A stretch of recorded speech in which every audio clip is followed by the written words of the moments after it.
A young woman excited to become a mother, a man who once promised love but instead chose violence, and a crime so cold-blooded it shocked an entire community. What drives a man to kill the woman carrying his child? This is the horrifying true story of Ariel Nevills and the ultimate betrayal that cost her life. Ariel Nevills was the kind of person people gravitated toward. She had a quiet confidence, the kind that made others feel safe around her. She listened when people spoke, not just waiting for her turn to talk, but truly hearing them. She gave advice when it was needed and simply sat with someone when words weren't enough. Those who knew her describe her as warm, grounded, and strong-willed. She was 30 years old, in the prime of her life, and building something meaningful for herself. She had goals. She worked hard, not just to make a living, but to create a life that was hers, one where she had control, where she made the choices that shaped her future. She had a stable career, something she took pride in. But she wasn't just focused on work. Ariel had dreams of traveling, of seeing places she had only read about, of making memories that went beyond the day-to-day routine. She had always known she wanted to be a mother one day. Not right away. She wanted to be sure she was ready, that she could give her child the life they deserved. But when the pregnancy test showed 2 lines, when she realized that moment had come, she didn't feel fear. She felt something else entirely. It was unexpected, yes, but it was also a new beginning. Ariel knew this baby was meant to be. She didn't hesitate in her decision. She would keep her child. She would give them love, security, everything she had. It wasn't a question. It was her reality. But the father of her child didn't see it the same way. Vidol Wegner was 29 years old. To the outside world, he was just another man, someone you might see in passing and not think twice about. He had a job, a routine, a life that looked, at least on the surface, completely normal. But there were things about Vidol that only those closest to him would notice. Small patterns, reactions, ways he carried himself when things didn't go the way he expected. People who knew him well had seen it before. He had been in relationships before Ariel, but none of them lasted. He wasn't the type to settle down easily. He liked things to be a certain way, and if they weren't, he had a tendency to walk away. Commitment was something he tolerated when it served him, not something he embraced. His past relationships had ended for different reasons, but there was a common thread. He didn't handle change well. If things didn't fit into the structure he had in his mind, he pulled away. And if pulling away wasn't an option, the tension built in a way that no one around him could ignore. He and Ariel had been together long enough to know each other's habits, the little things that made a relationship work or fall apart. Some days were good, some were not. Like many couples, they had their arguments. The difference was, Ariel was the kind of person who wanted to talk things through. She believed in working on problems, finding solutions, moving forward. Vidol was not. When Ariel told him she was pregnant, she expected some hesitation, maybe even shock. She understood that it was unexpected for him too. But what she didn't expect was the way he reacted. From the start, he made it clear, this wasn't what he wanted. They had talked before about what they would do if something like this happened, and in his mind, there was only one option. But Ariel didn't see it that way. She told him she was keeping the baby. She wasn't asking for permission. She wasn't looking for approval. She was simply stating what was already decided in her mind. That conversation changed everything. From that moment, something between them shifted. The man she had once thought she understood became unpredictable. He wasn't just upset. He was distant, calculating. Ariel's friends noticed something was off. She had been so excited about her pregnancy, but in the days leading up to her death, something was different.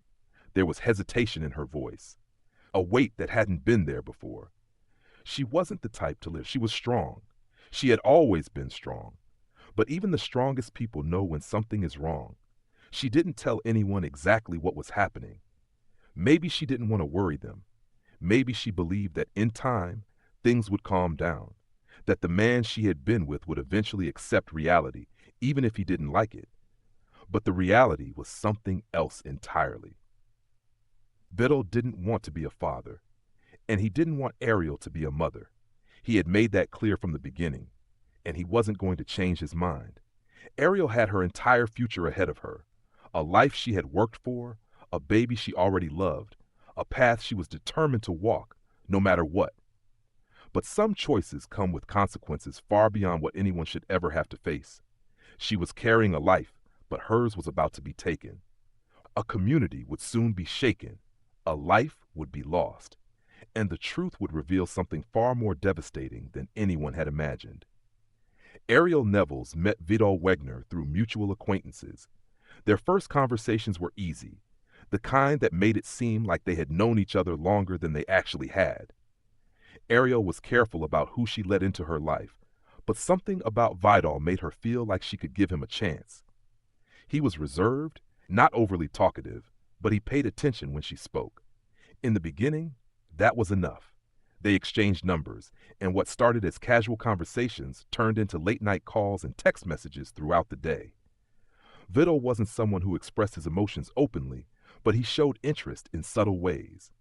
He remembered small details, her favorite coffee order, the show she had been binge-watching, the name of her childhood dog. Ariel appreciated that. It made her believe he was different. In the early months, their relationship seemed normal. They went on dates, spent weekends together, and did the things that couples do when they're still figuring each other out. Ariel's friends met him, and while he wasn't overly social, he was polite enough. He had a way of keeping people at a distance without being outright rude. But as time passed, Ariel began to notice things that didn't sit right with her. Vidal had a temper. It wasn't always loud or violent, but it was there beneath the surface. When things didn't go his way, he would shut down, silent, cold. He wouldn't yell or argue, at least not at first, but he had a way of making her feel like she had done something wrong without saying it outright. The tension would build, and then, when he was ready, he would act as if nothing had happened. At first, Ariel brushed it off. Everyone had their moments, she told herself. No relationship was perfect. But over time, those moments became more frequent. There were times when she felt like she had to choose her words carefully, like she was walking into a conversation she didn't know how to get out of. He didn't hit her, but there were times he grabbed her wrist just a little too tightly when he was frustrated. Times when he got in her face during arguments, his voice low but firm, making it clear he wanted to be the one in control. Ariel wasn't someone who let people intimidate her. She stood up for herself when she needed to. But even the strongest people can find themselves in situations they never expected. Her friends started to notice the way she changed when she talked about him. In the beginning, she spoke about him with excitement, but over time, that excitement faded. It wasn't that she stopped talking about him altogether. It was the way she talked about him that was different. The hesitation in her voice, the way she tried to make excuses for things that didn't sound right. Then came the pregnancy. When Ariel found out she was expecting, she was overwhelmed. It wasn't something she had planned, but as the reality settled in, she realized she was ready. She had always wanted to be a mother, and now she had the chance. She waited a few days before telling Vidal. She wanted to do it in the right way, in a way that gave them space to talk about it without pressure. She didn't expect him to be excited, but she hoped he would at least be willing to listen. When she finally told him, his reaction was immediate. He didn't take a moment to process it. He didn't ask her how she felt about it. He just told her flatly that this wasn't what they had agreed on. Ariel was confused. Agreed on? They had never had a serious discussion about what would happen if she got pregnant. There had been vague comments about not being ready for kids yet, but nothing that would make her believe this would turn into an argument. But to Vidal, there was no debate. He told her she needed to take care of it, that they both knew this wasn't the right time, that she was making things harder than they needed to be. Ariel refused. She told him she wasn't getting an abortion, that she had already made up her mind, that he didn't have to be involved if he didn't want to be, but she was keeping her baby. That conversation changed everything between them. Vidal's demeanor shifted in a way Ariel had never seen before. He didn't try to argue with her. He didn't yell, but he made it clear this wasn't over. Over the next few weeks, things between them became increasingly strained. Ariel tried to keep her distance, but Vidal wouldn't let the conversation go. He brought it up every time they spoke, every time they saw each other. He didn't beg or plead, he just insisted. Again and again. She needed to do the right thing. She was making a mistake. She was ruining both of their lives. Each time, Ariel stood firm, but each time, the weight of those conversations grew heavier. There were moments when she considered blocking his number, cutting him off completely, but something stopped her. Maybe it was the hope that he would eventually come around, that he would realize this wasn't the end of his life, that this child didn't have to be a burden, but he never did. Instead, his frustration turned into something else entirely. He started showing up unexpectedly, always finding a reason to see her. Sometimes he would act normal, like nothing was wrong, like they could go back to the way things were before. Other times, he would stare at her in a way that made her uncomfortable, watching her as if she was something he couldn't quite figure out. One of her friends asked her if she was scared of him. She didn't answer right away. Eventually, she said no. But it wasn't the kind of no that came with certainty. It was the kind of no that was meant to end a conversation she didn't want to have. Her friends didn't push her, but they worried. The last few times they saw her, she seemed different. She was still Ariel, still the person they loved, but there was something about her that had changed. She wasn't talking about the future the way she had before. She wasn't sharing her excitement about the baby anymore. Something was wrong. And then one day, she was gone. What had started as a disagreement had ended in something far worse. Ariel had made a decision, one that should have been hers alone. But some choices come at a cost. And for Ariel, the cost was her life. Ariel Nevills started her day like any other. She sent a quick message to a friend, confirming plans they had made for later in the week. There was nothing unusual in her tone, just a normal check-in, the kind she sent regularly. She didn't mention anything about seeing Vidol Wegner that day. She had been trying to move forward. She had stopped engaging in long arguments with him about the pregnancy. He had made it clear where he stood, and she had accepted that he was not going to change his mind. But something about his persistence had unsettled her. Vidol had called her twice that morning. She hadn't answered. According to phone records later obtained by investigators, his messages that morning were brief. One of them simply said, "I need to see you." She didn't reply. Surveillance cameras captured Vidol near Ariel's apartment complex just before 1 p.m. He had parked a few streets away instead of using the guest parking lot. It wasn't unusual for him to visit, but what stood out later was how long he sat in the car before actually going inside. He was alone. He didn't appear to be talking on the phone or texting. He just sat there, staring at the dashboard. At 12:52 p.m., he got out of the car and walked toward the building. The last known footage of Ariel was captured by an apartment complex security camera near the entrance. She was seen stepping outside briefly before heading back in, her hand holding the door open as if she were waiting for someone. Investigators believe this was when she let Vidol inside. She wasn't seen again. Neighbors later reported hearing voices coming from Ariel's apartment. It wasn't a full-blown argument, but there was tension. Muffled words, short bursts of frustration. No one called the police. One neighbor recalled hearing Ariel's voice rise slightly, then fall again, as if she were trying to de-escalate whatever was happening. A few minutes later, everything went quiet. According to forensic evidence, this is the estimated time the fatal struggle began. At some point, the conversation between Ariel and Vidol took a turn. He may have realized there was no convincing her, no way to make her change her mind. Medical examiners would later determine that Ariel suffered blunt force trauma before being strangled. There were bruises around her wrists and arms indicating a struggle. Defensive wounds on her hands suggested she had fought back, trying to pry his grip away. Strangulation takes time. It's not instantaneous. Forensic experts say that victims often lose consciousness within 10 to 15 seconds, but death can take minutes, which means that during those moments, Ariel was still aware, still trying to fight. The forensic evidence would later show that Vidol didn't stop after she lost consciousness. He kept going. Vidol was inside for at least another 20 minutes after Ariel had stopped breathing. Investigators believe he was trying to figure out what to do next. Phone records show that during this time, he sent a single text message. Not to Ariel, not to a friend, to himself. It's done. Security cameras picked him up, leaving the building at 2:32 p.m. He kept his head down, his hands shoved into his pockets. He walked past the guest parking lot and took the long way back to his car, avoiding the main entrance. When he drove away, he didn't speed. He didn't look panicked. He followed every traffic rule as if nothing had happened at all.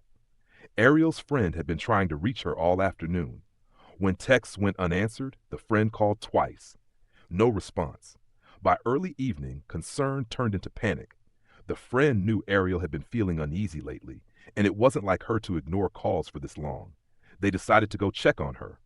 When they arrived at Ariel's apartment, they knocked. No answer. Something felt wrong. They used a spare key Ariel had given them.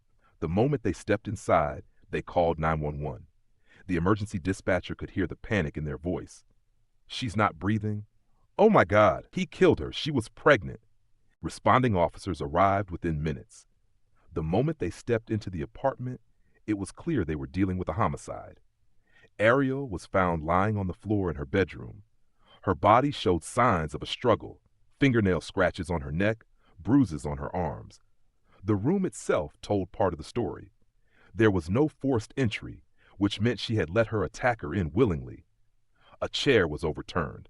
A glass had been knocked onto the floor and shattered. The medical examiner later confirmed what police already suspected.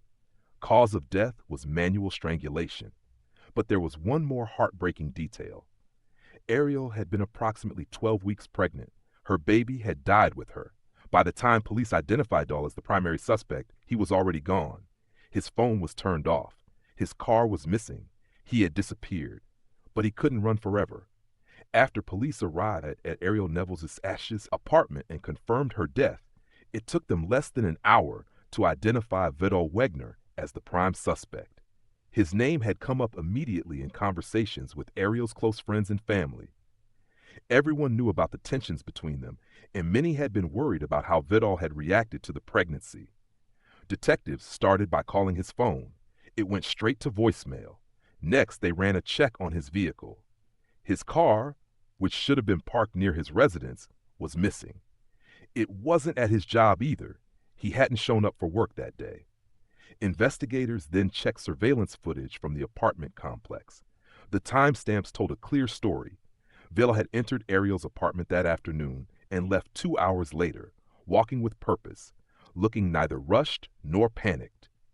By this time, an all-points bullet AB had been issued for Vidol's arrest. Officers were dispatched to places he was known to frequent: his home, the gym he went to, a few bars he visited regularly. But Vidol wasn't anywhere to be found. Then investigators turned to his phone records. Even though his phone was off, cell tower pings gave police a general idea of where he had last been. His device had last connected to a tower several miles away from his usual locations. That gave them a starting point.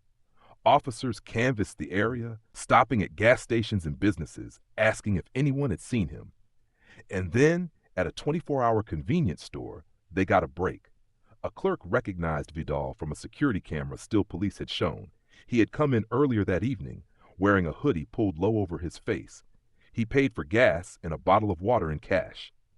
That alone wasn't suspicious until the store clerk mentioned something else. He looked nervous, kept looking over his shoulder like someone was following him. The timestamp from the receipt placed Vidol there 3 hours after the murder. That narrowed down the search radius significantly. Shortly after midnight, police received a tip. Vidol was at a relative's house.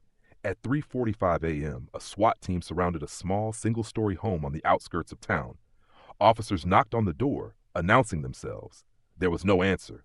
A second knock. Silence.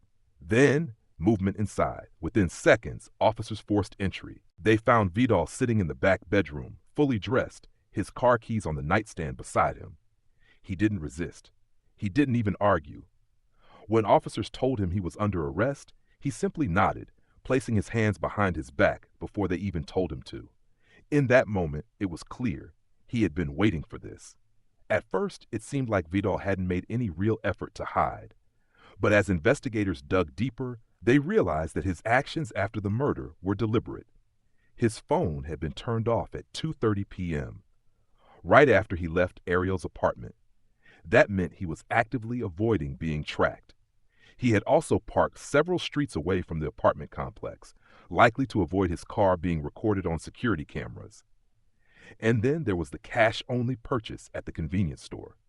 This was a man who understood that digital footprints were dangerous. He didn't use his debit card. He didn't make phone calls. He kept himself off the grid for as long as he could. But what he didn't anticipate was how quickly police would close in on him. At the police station, detectives wasted no time. Vidol was placed in an interrogation room, sitting across from two officers. He refused to speak at first, demanding a lawyer. But before his attorney arrived, detectives asked him one simple question: "Why did you run?" Vidol didn't respond, but the answer was written all over his face. Once his lawyer arrived, Vidol officially denied involvement in Ariel's death. He claimed he had gone to her apartment that day, but only to talk. According to him, things had been tense, but he had left her alive. When detectives pressed him, his response was always the same: "I don't know what happened after I left." But the problem with lies is that evidence doesn't lie. Police had security footage showing him entering the apartment and leaving 2 hours later. They had forensic evidence that proved Ariel had been strangled and that the struggle had lasted minutes. They had cell phone data that showed his phone being turned off immediately after he left, an obvious attempt to go off the radar. And then there was the most damning piece of evidence: a text message sent from Vidal's phone to himself at 2 p.m. "It's done." That single message shattered his alibi. Vidal had no explanation. He went quiet, and when the detectives left the room, they knew they had everything they needed. Ariel's family was devastated. Her mother, who had spoken to her just days before, struggled to understand how a man who once claimed to love her daughter could take her life so easily. Her friends were in shock. "She was excited about the baby," one of them told reporters. "She was looking forward to this, and now she's just gone." The community was outraged.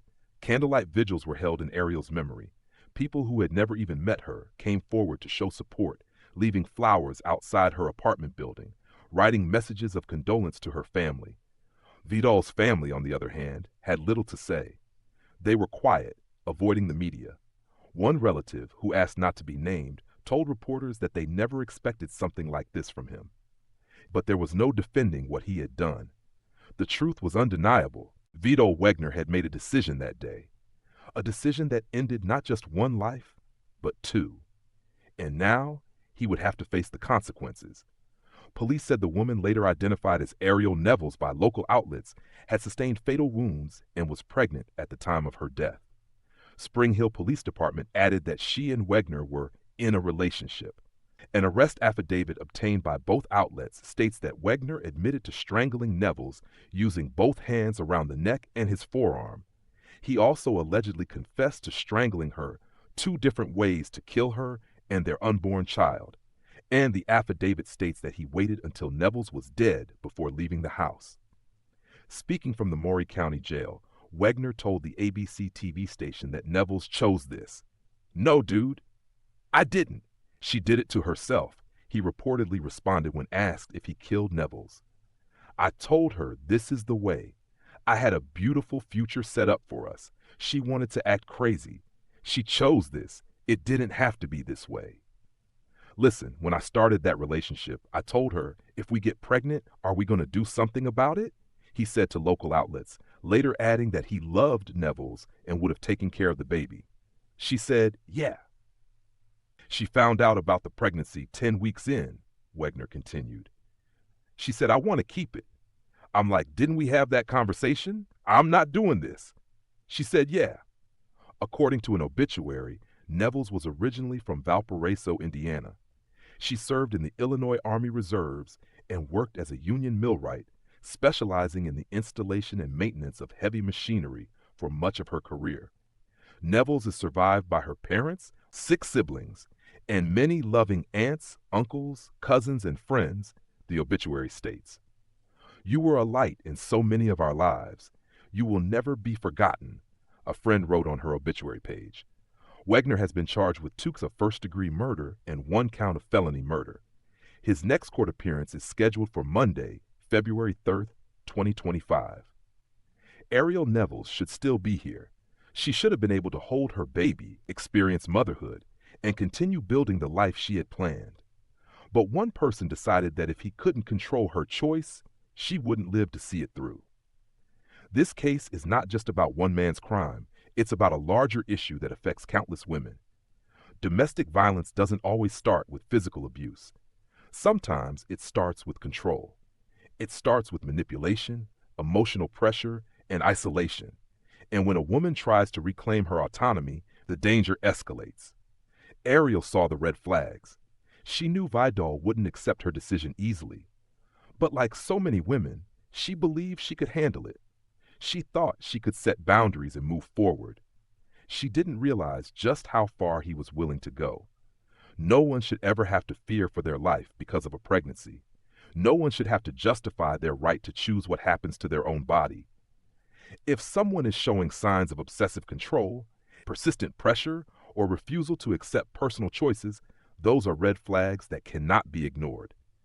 If you or someone you know is experiencing coercion, threats, or any form of abuse, there are resources available. You are not alone. Reach out. Talk to someone. Your safety is not negotiable. Now I want to hear from you. What do you think about this case? Should Vidol Wegner receive a harsher sentence? Do you believe justice is served? Let's discuss in the comments.